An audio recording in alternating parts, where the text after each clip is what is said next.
Good evening, everybody. Welcome. Elon, thanks for being here. Thank you for having me. We feel very privileged. We're excited to have you. Right, so I'm going to start with some questions, and then we're going to open it up. Let me get straight into it. So, Bill Gates said, "There is no one in our time who has done more to push the bounds of science innovation than you." Well, it's kind of him to say. Yeah, well, that's it. That's a nice thing to have anyone say about you. Nice coming from Bill Gates. But oddly enough, when it comes to AI, actually, for around a decade, you've almost been doing the opposite and saying, hang on, we need to think about what we're doing and what we're pushing here and what do we do to make this safe and actually maybe we shouldn't be pushing as fast or as hard as we are. Like, I mean, you've been doing it for a decade. Like, what was it that caused you to think about it that way and why do we need to be worried? Yeah, I've been somewhat of a Cassandra for quite a while, where people would, I would tell people, like, we should really be concerned about AI. They'd be like, what are you talking about? Like, they've never really had any experience with AI. But since I was immersed in technology, I have been immersed in technology for a long time, I could see it coming. But I think this year was, there have been a number of breakthroughs. I mean, the point at which someone can see a dynamically created video of themselves, like somebody can make a video of you saying anything in real time, or me. So there's sort of the deepfake videos, which are really incredibly good. In fact, sometimes more convincing than real ones. And deep real. And then obviously things like ChatGPT were quite remarkable. Now I saw GPT-1, GPT-2, GPT-3, GPT-4, the whole sort of lead up to that. So it was easy for me to kind of see where it's going. If you just sort of extrapolate the points on a curve and assume that trend will continue, then we will have profound artificial intelligence, and obviously at a level that far exceeds human intelligence. But I'm glad to see at this point that people are taking safety seriously, and I'd like to say thank you for holding this AI safety conference. I think actually it will go down in history as being very important. I think it's really quite profound. And I do think overall that the potential is there for artificial intelligence, AI, to have most likely a positive effect and to create a future of abundance where there is no scarcity of goods and services. But it is somewhat of the magic genie problem, where if you have a magic genie that can grant all the wishes, usually those stories don't end well. Be careful what you wish for, including wishes. Yeah. So you talked a little bit about the summit, and thank you for being engaged in it, which has been great, and people enjoyed having you there, participating in this dialogue. Now, one of the things that we achieved today in the meetings between the companies and the leaders was an agreement that externally, ideally governments, should be doing safety testing of models before they're released.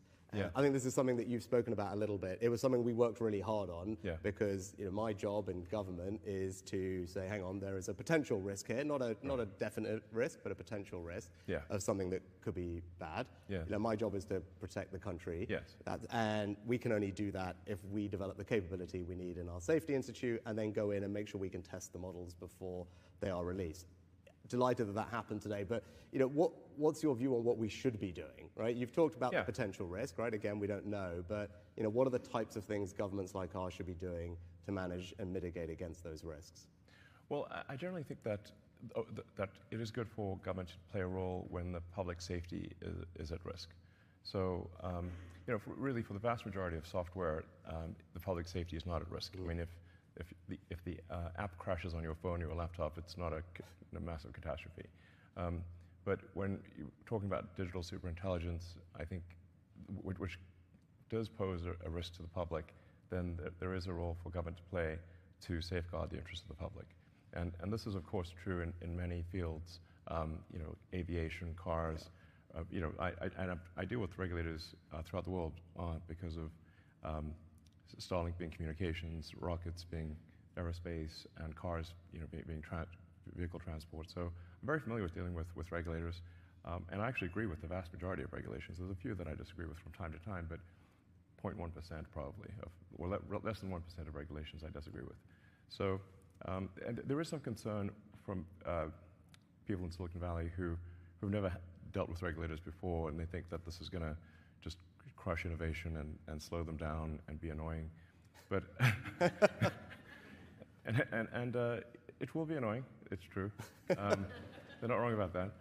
But I think we've learned over the years that having a referee is a good thing. And if you look at any sports game, there's always a referee.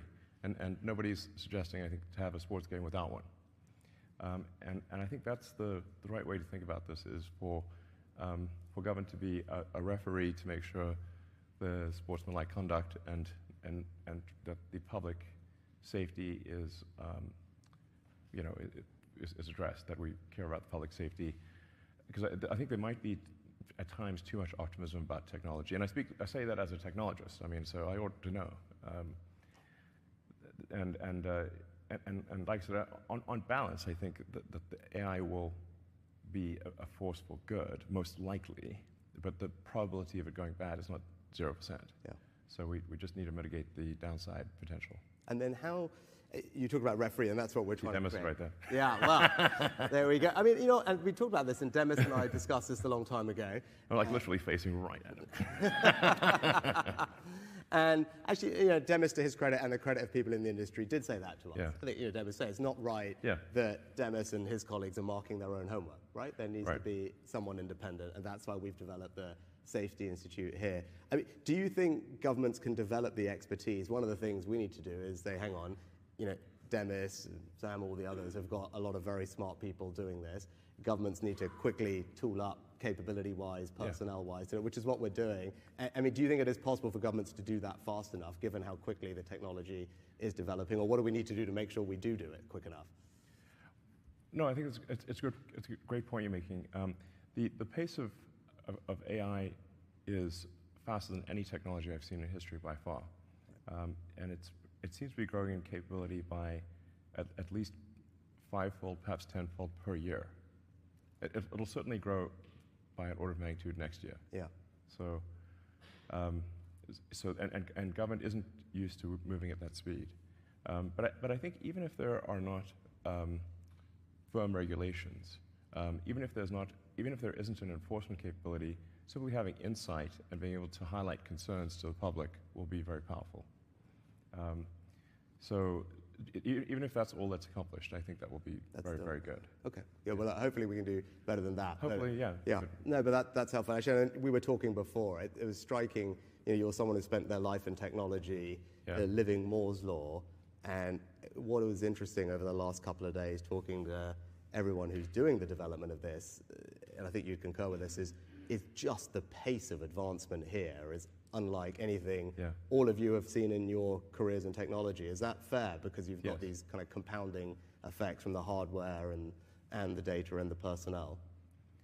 Yeah.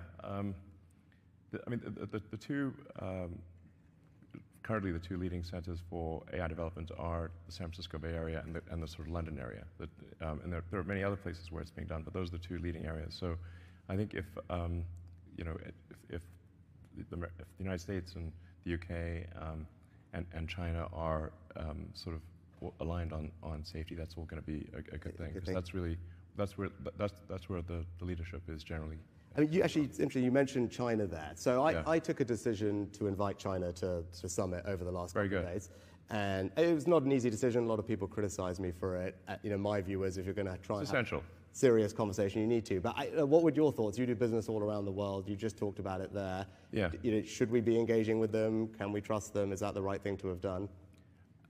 If China is not on board with AI safety, it's somewhat of a moot situation. The single biggest objection that I get to any kind of AI regulation or sort of safety controls are, well, China's not going to do it, and therefore they will just jump into the lead and exceed us all.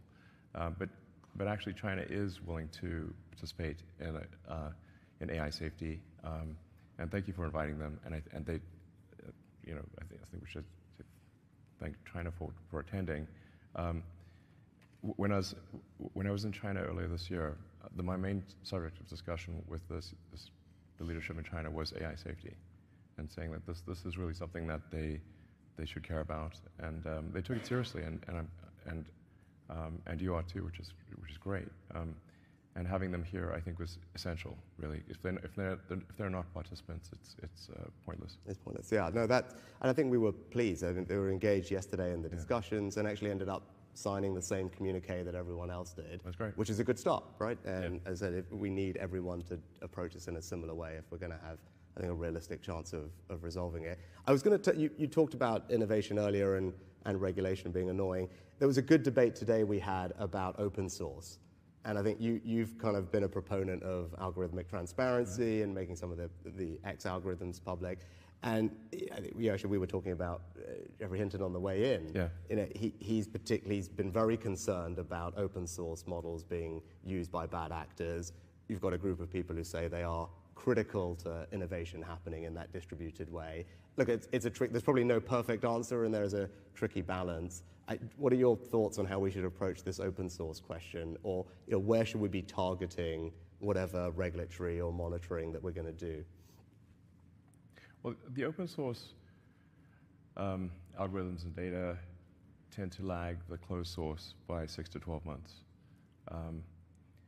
But given the rate of improvement, that there's actually therefore quite a big difference between the closed source and the open. If things are improving by a factor of, let's say, 5 or more, then being a year behind you're 5 times worse. So it's a pretty big difference, and that might be actually an okay situation.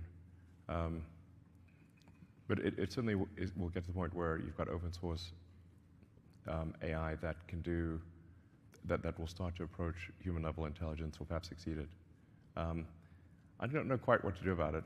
I think it's somewhat inevitable that there will be some amount of open source, and I guess I would have a slight bias towards open source because at least you can see what's going on, whereas closed source you don't know what's going on. Now, it should be said with AI that even if it's open source, do you actually know what's going on? Because if you've got a gigantic data file and sort of billions of data points or weights and parameters, you can't just read it and see what it's going to do. It's a gigantic file of inscrutable numbers. You can test it when you run it. You can test it. You can run a bunch of tests to see what it's going to do, but it's probabilistic as opposed to deterministic. It's not like traditional programming where you've got very discrete logic and the outcome is very predictable and you can read each line and see what each line's going to do.